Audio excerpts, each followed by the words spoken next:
Je m'appelle Jean-Louis Rivoal, je suis directeur Ouest Atlantique de l'Agence de l'eau Loire-Bretagne, qui est un établissement public de l'État,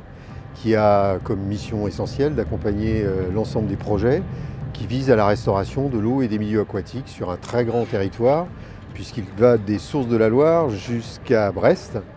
Derrière un robinet ou derrière une chasse d'eau, il y a soit une rivière, soit une nappe, soit un lac, soit une côte sur lequel il y a des usages extrêmement sensibles, tels que par exemple la baignade ou la production conchilicole, les huîtres, les moules.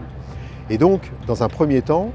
le problème de la gestion de l'eau, ça a été de satisfaire ces besoins et de construire des grandes infrastructures. Et c'est dans cette occasion que j'ai bien évidemment croisé le bureau SCE sur des grands projets d'assainissement. Je pense notamment à celui de la Carène, à celui de la rénovation de la station d'épuration de Nantes qui est à quelques pas d'ici,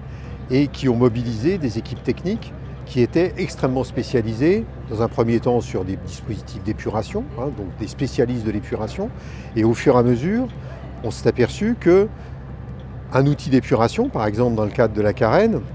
c'était compris entre d'abord un outil de réseau où on collecte les effluents et puis un milieu de récepteurs dans lequel on rejette. Et que l'outil d'épuration, c'est un maillon entre les deux et qu'on doit le concevoir en fait en fonction de cet amont et de cet aval. Sur le cas de la Carène, par exemple, on a fait appel à des gens qui travaillaient spécialisés sur le domaine de l'océan, enfin des problèmes de milieux aquatiques marins, donc par exemple à la filiale Créocéan. Et ça a mobilisé des spécialistes océanographes, des spécialistes de la modélisation et parallèlement les spécialistes de l'épuration et les spécialistes de l'hydrogéologie urbaine qui eux travaillaient sur les problèmes de réseau. C'est vrai que les derniers projets que nous avons à suivre, notamment avec désormais la société Naomis, prennent en compte cette évolution où désormais on agrège, on croise l'ensemble des informations pour essayer de tirer le meilleur parti de la qualité des informations dont on dispose et en tirer bien évidemment un certain nombre de conséquences sur les actions qu'on a engagées. Moi, ce que je ressens du vécu que j'ai eu avec la société SCE qui désormais s'intègre dans le groupe Kéran, c'est peut-être le mot pluridisciplinarité dont j'ai parlé tout à l'heure, c'est-à-dire que j'ai vu grandir en fait la société SCE d'une toute petite équipe dans les années 80 à une très grande société aujourd'hui dans le domaine de l'environnement qui regroupe, qui fédère l'ensemble des savoirs que j'ai évoqués. Premier mot. Deuxième mot, je pense que c'est anticipation.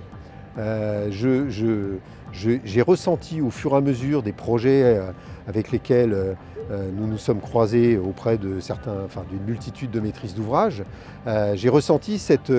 capacité d'essayer de comprendre le coup d'après. C'est-à-dire de voir quel était le sujet sur lequel on devait investir aujourd'hui pour trouver les solutions aux problèmes qu'on va avoir demain. Et notamment, j'ai essayé dans mon propos de vous montrer qu'on a une très grande évolution de l'appréhension en fait, de ces problématiques de l'eau sur les 30 ou 40 dernières années et qu'au fur et à mesure, en fait, Kéran